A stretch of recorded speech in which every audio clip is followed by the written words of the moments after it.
Hola chicos, literatura 128. Cuando digo ciento y pico, digo, madre mía, ¿dónde hemos llegado ya? Bueno, no va mala cosa. Mira, hoy hay cambio de tercio. ¿Te acuerdas de la ley del péndulo? Aquella que pasaba de la materia al espíritu. De lo crematístico, materialista, pragmático, a lo idealista, sublime, ficción, etc. Venimos de un movimiento realista. En la realidad se impuso la descripción, la materia, lo material,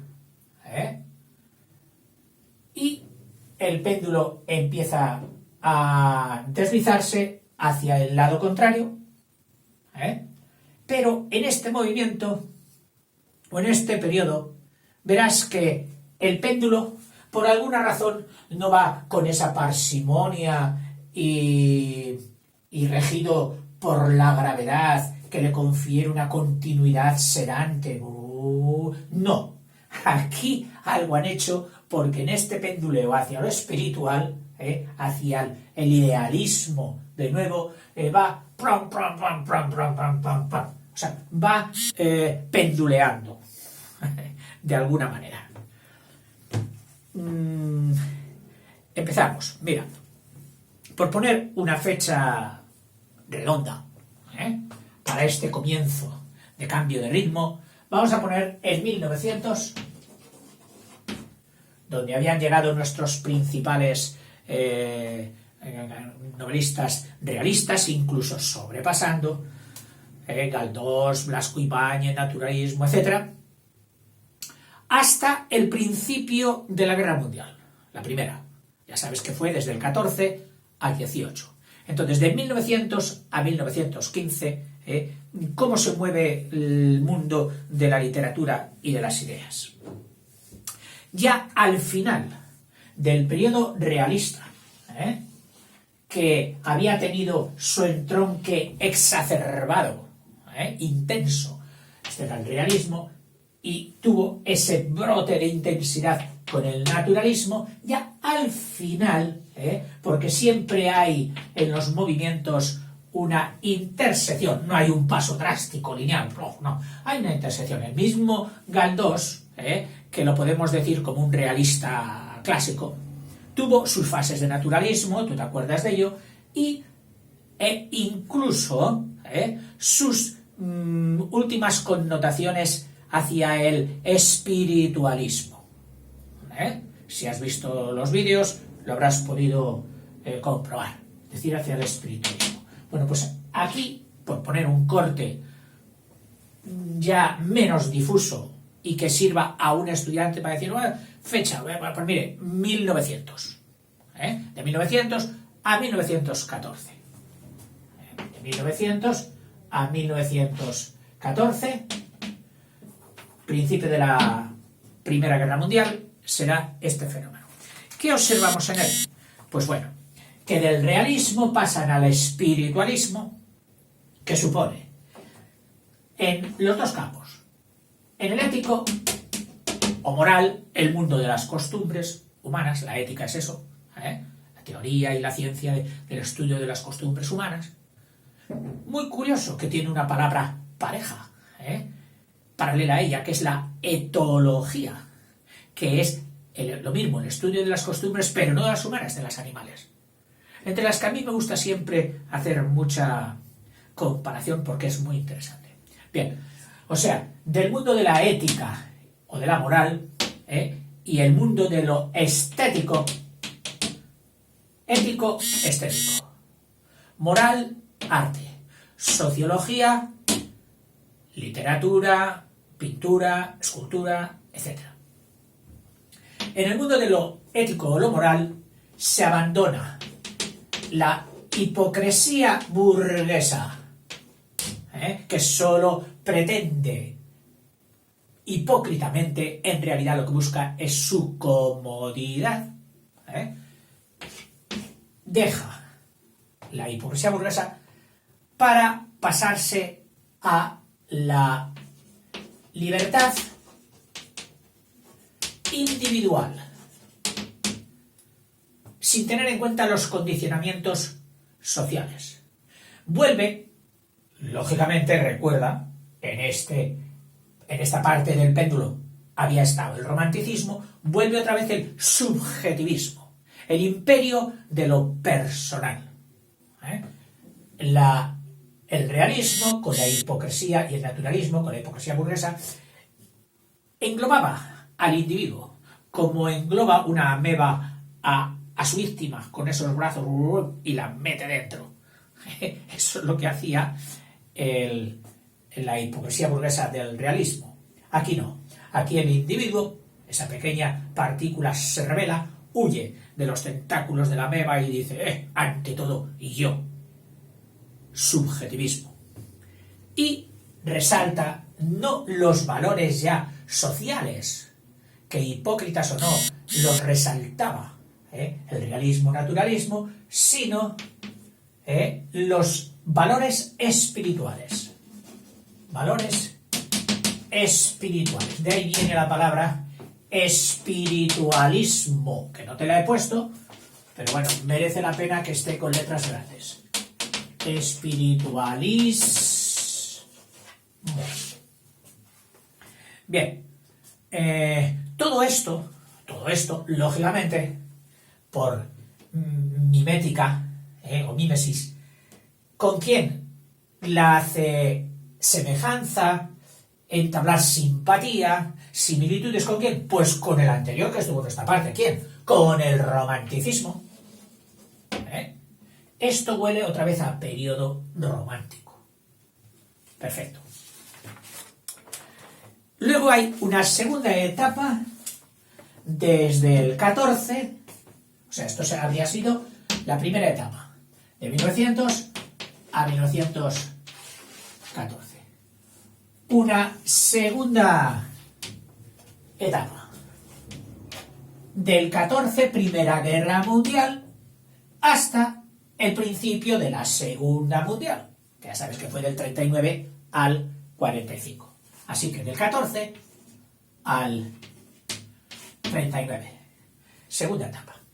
Bueno, continuamos en el mismo lado del péndulo. ¿Y entonces en qué se diferencia? Pues en un incremento del espiritualismo, pero a su manera.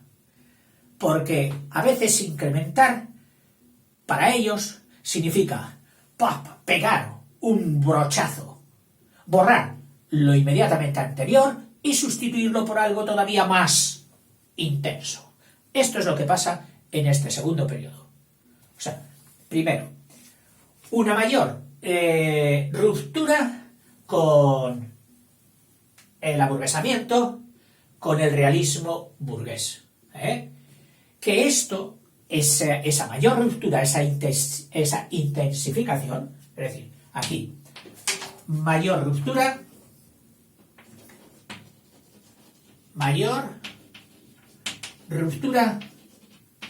con el periodo anterior, marcado por el aburguesamiento.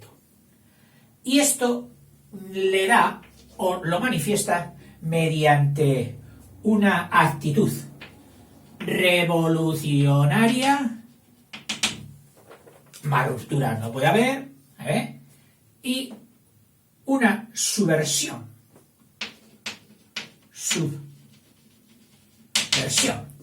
Subversivo.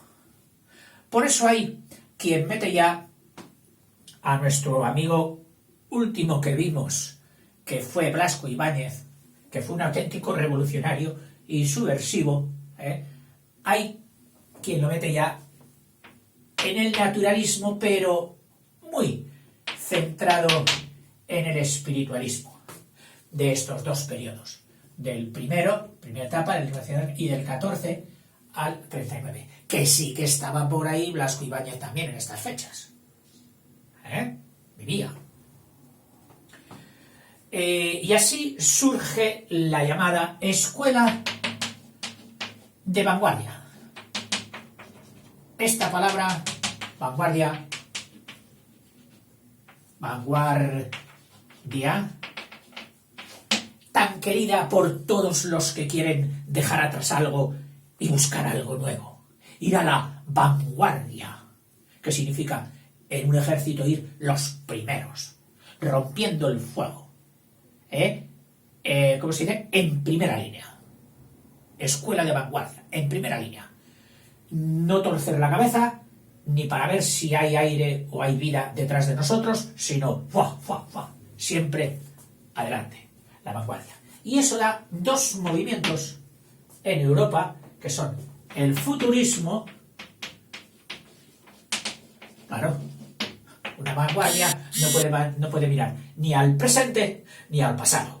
Para ella solo existe el futuro. El futurismo y el surrealismo. Surrealismo, que quizás te suene de la pintura más que de la literatura, pero es que iba todo de la mano. Los movimientos literarios y los movimientos plásticos, pictórico, arquitectónico, etc. Lo mismo. Hay dos considerandos, igual que ahí lo ético y lo estético, aquí también. La base filosófica aquí ya no arranca de la libertad.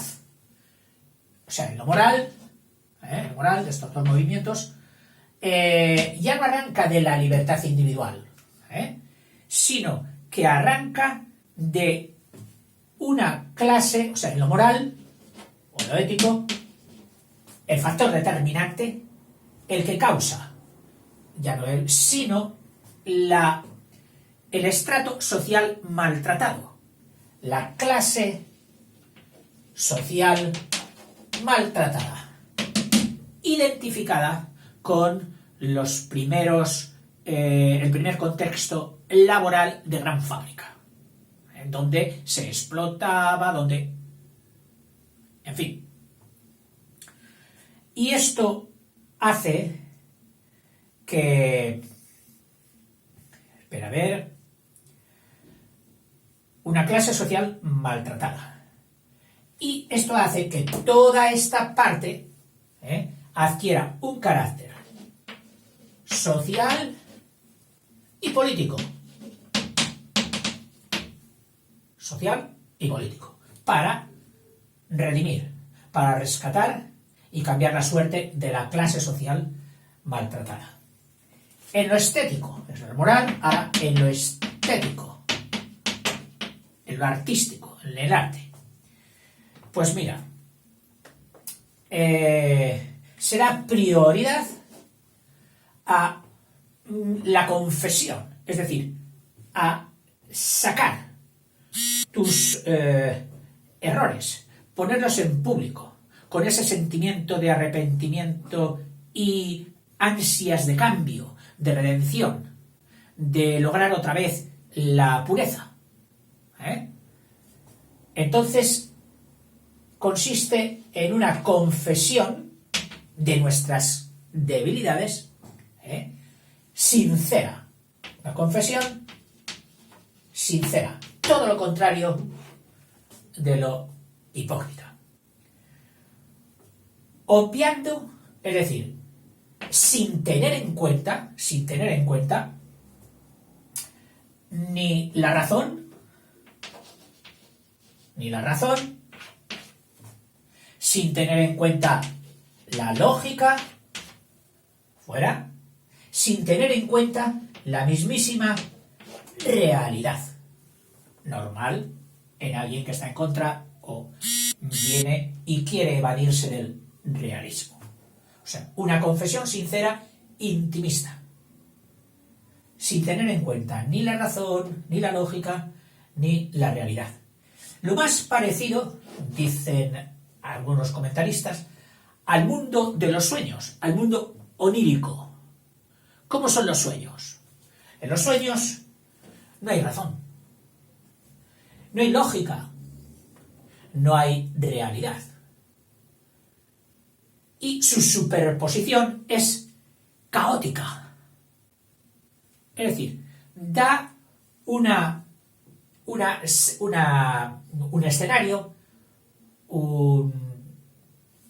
una producción, que podríamos decir caótica, lo más semejante, símbolo de semejanza, al mundo onírico, al mundo de los sueños, que se manifiesta sobre todo en dos artes, en la literatura y en la pintura.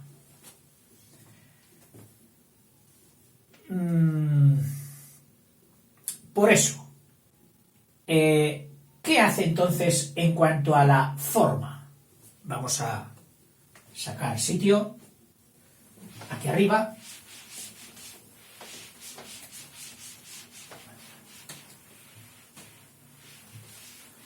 Busca, como te he dicho al principio, sobre todo ruptura.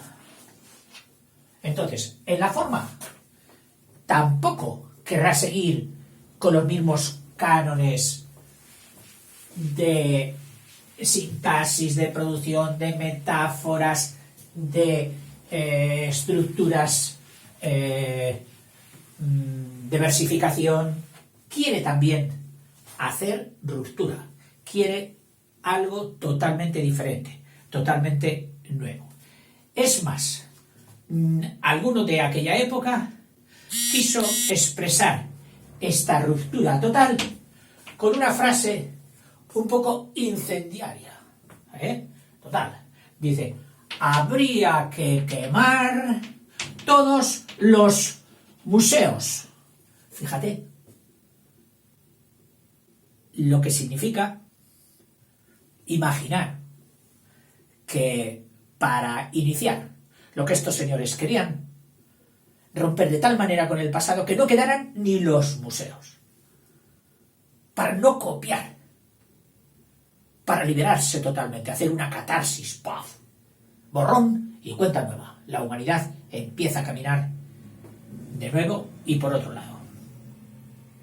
Bueno, eso en cuanto a estos dos movimientos, futurismo y surrealismo. Luego, acaba la Guerra Mundial y podríamos decir que hay una tercera etapa que empieza en el 45, año en que acaba la Segunda Guerra Mundial. Y se manifiestan aquí otros dos movimientos. El existencialismo y el neorealismo. Caramba, neorealismo. Ya te dije que este camino del péndulo era es decir, con pla. Es decir, así como el que va pintando a escobajos, que dicen, cla. Son diversos trazos, pero todos llevan una dirección. Pero hay un momento en que se retoma el uno con el otro mediante un retroceso. Este neorealismo va a ser algo de esto. Bueno, vamos a ver el existencialismo y el neorealismo, alguna pequeño bosquejo. Yo ya te digo que cuando de adolescente tenía que dar estos temas, me entraba fiebre. No quería ni ver esas páginas.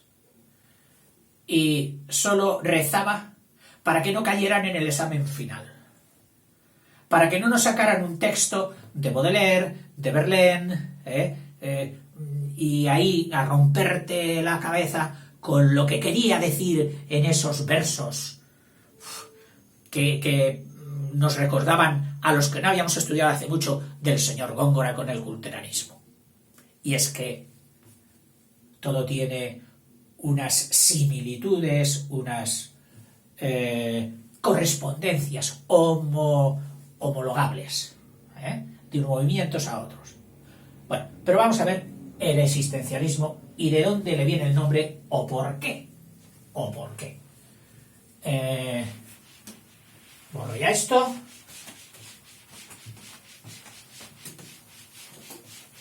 Alguno dirá, ¿con qué gusto borra este rompecabezas? Pues sí, un poquito.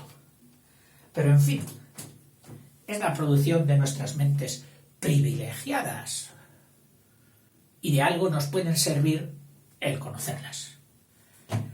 En el existencialismo, pues ya en el existencialismo, mira, te lo traigo aquí, existencialismo. La innovación deja de interesar. O sea, la ruptura del periodo anterior deja de interesar. Se cansa enseguida. Aquí las cosas suceden más rápidamente. Ya no hay, o sea, no es prioritaria la innovación.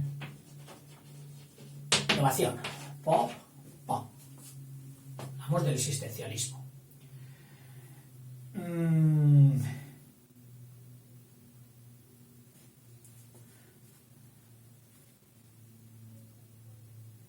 Sí. Y se reduce a una expresión descarnada otra vez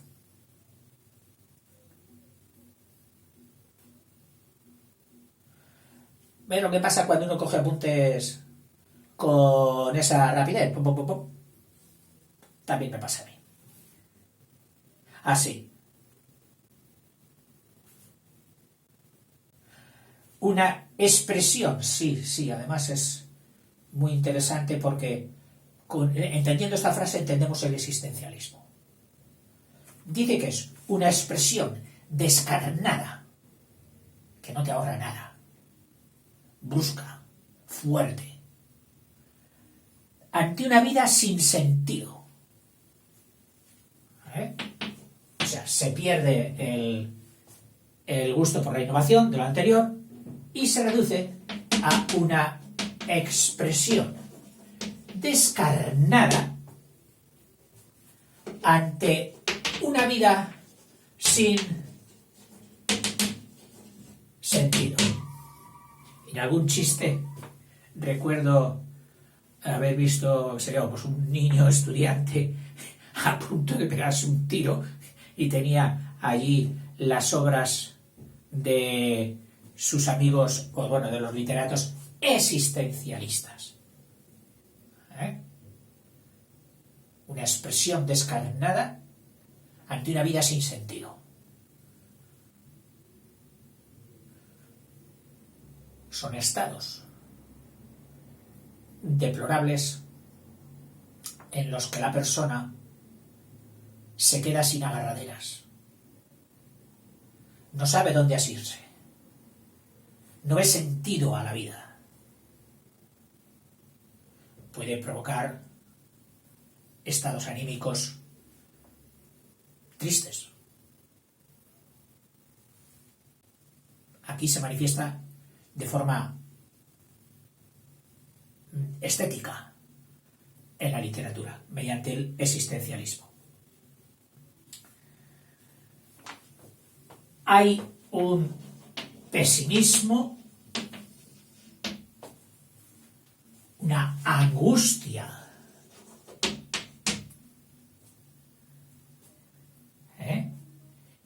tormento,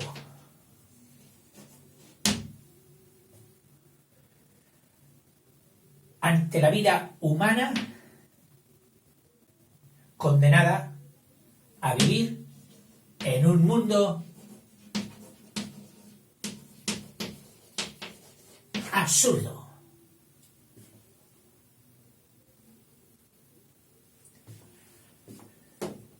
Después de una guerra mundial,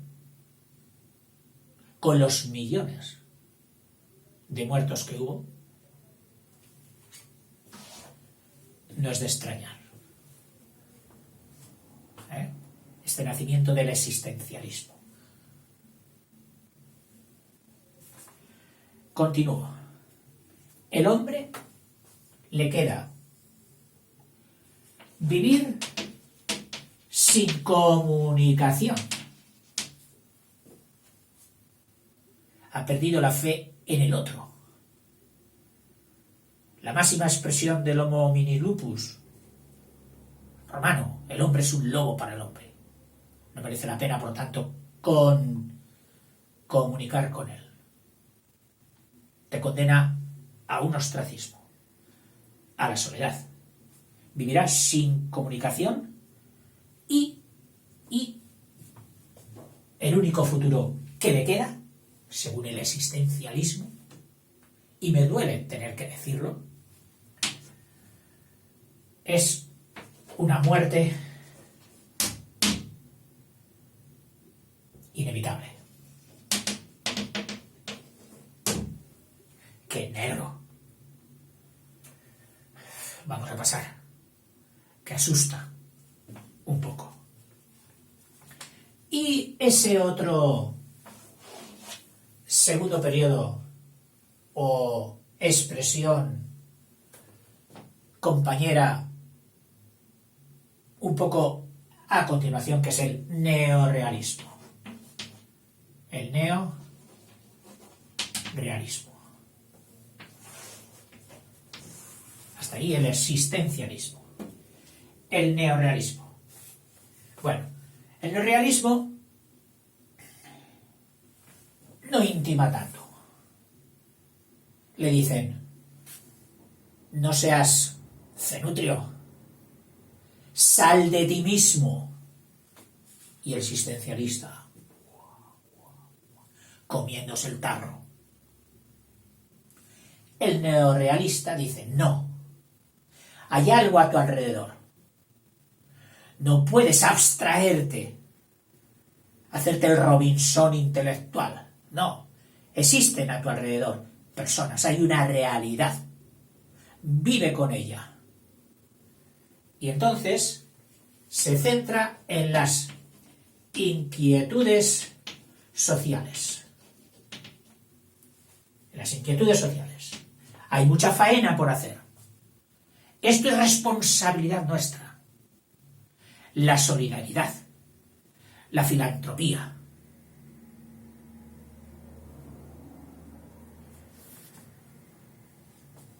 Y para ello, ¿qué hace? Pues vuelve, como en ese pequeño retroceso que te he dicho, mientras van hacia el idealismo, en un pequeño retroceso de estos que sería el neorrealismo, vuelve a propiciar una imagen fiel y realista de la sociedad. Fiel y realista de la sociedad. Y entonces ahí destacan pues alegatos de denuncia valiente de las injusticias, denuncia de la injusticia y una simpatía por el oprimido. En fin, este ha sido un bosquejo de la... ¿Cómo voy a decir yo? De la producción que se dio en Francia, sobre todo, y en Europa, posterior al realismo, y que va a ser la piedra, todo este bosquejo que he dado en este vídeo, donde se va a posar y apoyar el modernismo.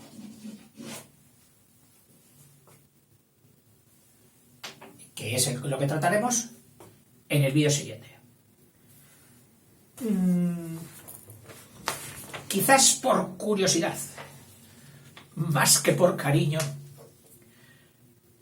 he impreso o imprimido, que esos son los dos participios posibles del verbo imprimir, dos flores del mal de Baudelaire.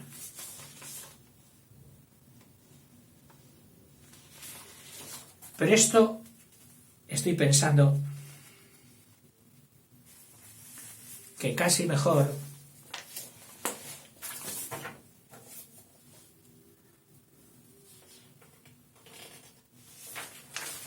mejor y perdona, sí. Lo vamos a meter ya